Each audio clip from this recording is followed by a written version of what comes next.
Gold, trusted gold buyers. మీరు తాకట్టు పెట్టిన బంగారాన్ని విడిపించి ఈ రోజు ఉన్న మార్కెట్ ధరకు కొనబడను.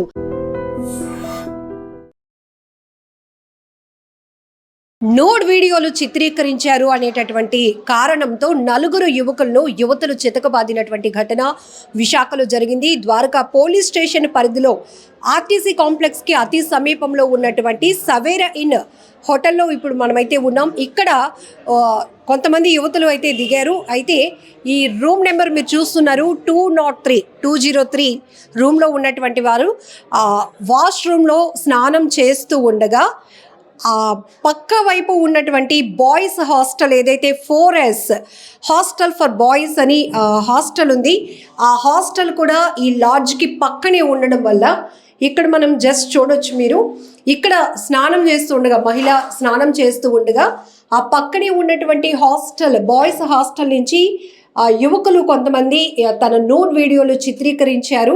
ఇది గత 4 రోజులుగా కూడా వాళ్ళు తమ వీడియోస్ని చిత్రీకరిస్తున్నారు, నేను నోటీస్ చేశాను అని చెప్పేసి ఆ యువతి ఇమీడియట్గా మిగతా యువతులతో పాటు అక్కడికి వెళ్ళి ఆ బాయ్స్ ఎవరైతే ఉన్నారో నలుగురిని కూడా బాగా బాదారు. ఆ తర్వాత ద్వారకా పోలీసులకు ఇన్ఫర్మేషన్ ఇచ్చి యువకుల్ని అయితే వారికి అప్పగించారు యువతులు.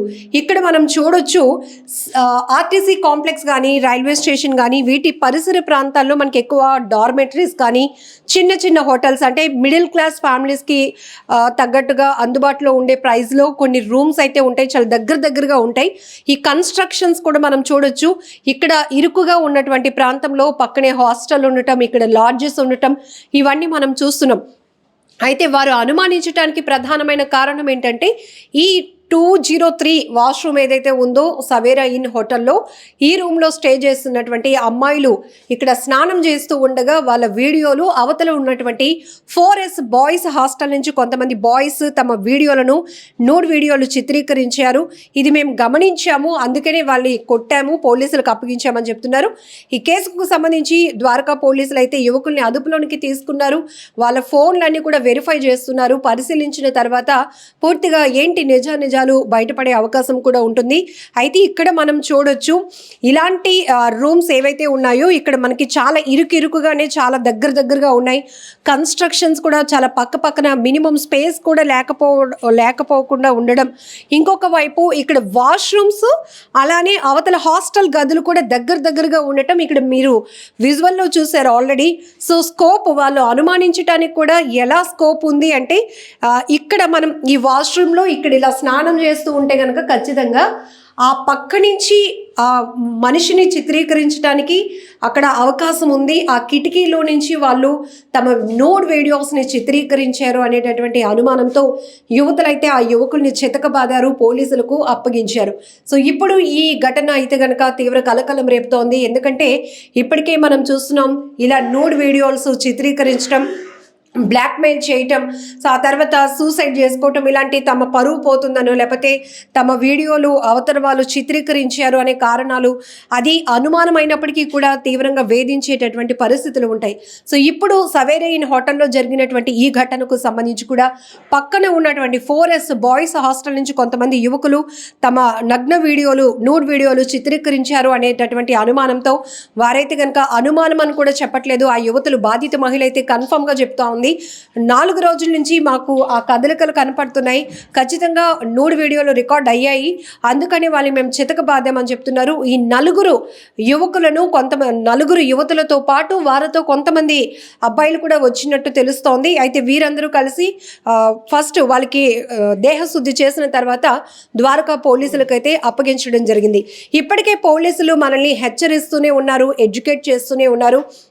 ఎప్పటికప్పుడు అనుమానితుల కదలికలపైన మీరు అప్రమత్తంగా ఉండాల్సినటువంటి అవసరం ఉంది. ఒకవేళ మీకు కన్ఫర్మేషన్ కాకపోయినా అనుమానం ఉన్నా కూడా ఇమీడియట్గా మాకు సమాచారం అందిస్తే గనక ఫోన్ వెరిఫై చేస్తాము. వాళ్ళకు ఉన్నటువంటి విచారణ కూడా గోప్యంగానే కొనసాగుతూ ఉంటుంది. ఎందుకంటే ఇది పర్సనల్కి సంబంధించినటువంటి వ్యక్తిగతమైనటువంటి పరిస్థితులు ఉంటాయి. ఒకవేళ నిజంగానే ఆ యువకులు నగ్న వీడియోలు అంటే న్యూడ్ వీడియోలు చిత్రీకరించి తర్వాత వాటిని చూపించి బ్లాక్మెయిల్ చేయాలనుకున్నారా, వాటిని చూసి ఎంజాయ్ చేయాలనుకున్నారా? ఎందుకంటే ఈ తరహా ఘటనలు మనం ఈ మధ్యకాలంలో ఎక్కువగా చూస్తున్నాం. అందులోనూ చదువుకున్న యువత ఎక్కువగా పెడదోవ పడుతూ ఇలాంటి ఆకృత్యాలకు పాల్పడుతున్నటువంటి ఘటనలు కూడా మనం చూస్తున్నాము. కాబట్టి వారు ఆ రకంగా దాన్ని కన్ఫర్మ్ చేసుకున్నారా, లేకపోతే నిజంగానే వారు వీడియోలు తీశారా? మరి కాసేపట్లో ద్వారకా పోలీసులు అయితే ఇన్వెస్టిగేషన్ కొనసాగిస్తున్నారు. ఇప్పటికే ఆ యువకుల ఫోన్స్ కూడా స్వాధీనం చేసుకున్నారు. వాటిని వెరిఫై చేసిన తర్వాత నిజంగానే ఒకవేళ వారు వీడియోలు చిత్రీకరించి ఉండుంటే కనుక వాళ్ళపై కఠినమైనటువంటి చర్యలు ఖచ్చితంగా ఉంటాయని కూడా పోలీసులు చెప్తున్నారు.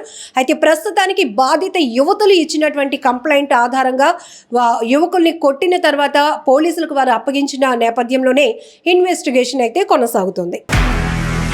నిజంగా ప్రస్తుతం ఉన్నటువంటి సమాజం దేనికి ప్రయారిటీ ఇస్తుంది? ఆర్థిక సంబంధాల చుట్టూ మాత్రమే తిరుగుతుంది. మళ్ళీ ఎన్నికలంగానే చాలా విరక్తి కలుగుతాం. మంచి అనిపిస్తుంది కదా, లేడీస్ కూడా ఛాలెంజింగ్ జాబ్స్ చేసినప్పుడు చాలా బాగుంటది. ట్రాఫిక్ అసిస్టెంట్స్ గా నియమించిన ట్రాన్స్జెండర్స్ అందరితో సాల్యూట్ చేయించుకుంటున్నారు. ఫుడ్ డెలివరీ ఇవ్వటానికి వెళ్ళినటువంటి డెలివరీ బాయ్ అనిల్ పై కళ్ళ ముందు